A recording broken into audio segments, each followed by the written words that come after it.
Okay.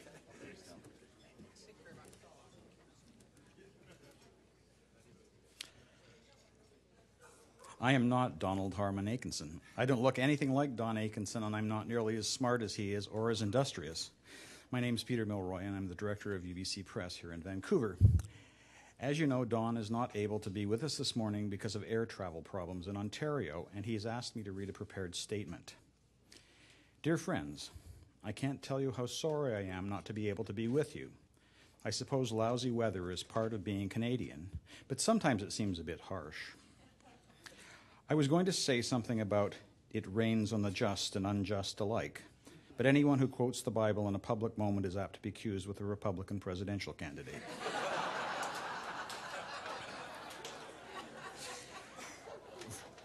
For your attention and recognition, I am very grateful. One of the reasons I'm sorry not to be able to be with you is that I will miss the pleasure of talking ideas and trading jokes with people who know what books really are. With my best wishes and thanks, Don. From the message I've just read, one would think that Donald Harman Akenson is a man of few words. In fact, in the 20 years that I've known him, he's published 11 very large volumes, totaling, by my rough calculations, 2.5 million words. In his role as acquiring editor and associate director of McGill Queen's University Press, Don and I are friendly rivals. And if he weren't one of the most laid-back, witty people I know, he would be a hugely intimidating force, because he's one of the most remarkable intellectuals in this country. It seems to me that Don lives his life in parallel. It seems to me that Don lives many lives in parallel simultaneously. In some ways, he's never moved far from his roots as a Midwest farm lad of Scandinavian lineage, and seems completely untouched by his years at Yale and Harvard. But obviously, he picked something up there. He's lived most of his adult life in Eastern Ontario, where he's spent 30 years establishing himself as perhaps the leading Irish social and cultural historian in North America, with 10 books and innumerable articles on that subject. But then he's also knocked off 5 novels as recreation.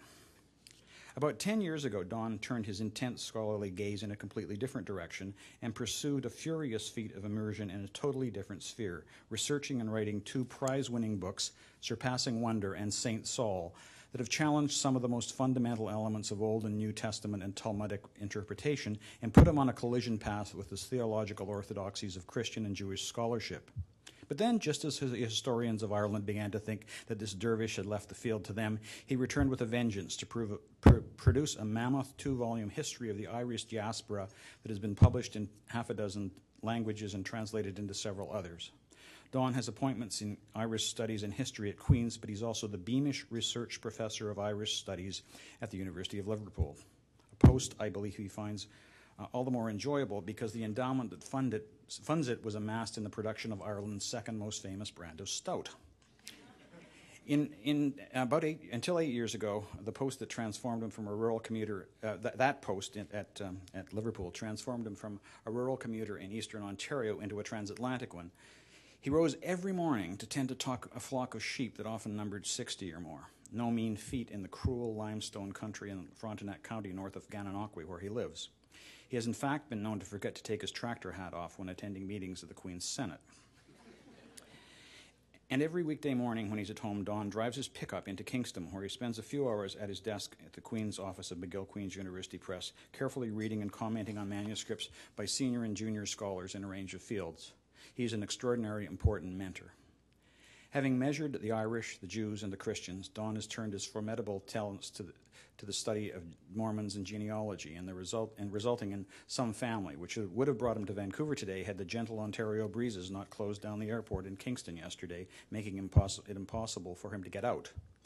Although we will all miss his presence here today, I feel doubly wrong because I'm going to miss an evening of sushi and beer with him tonight.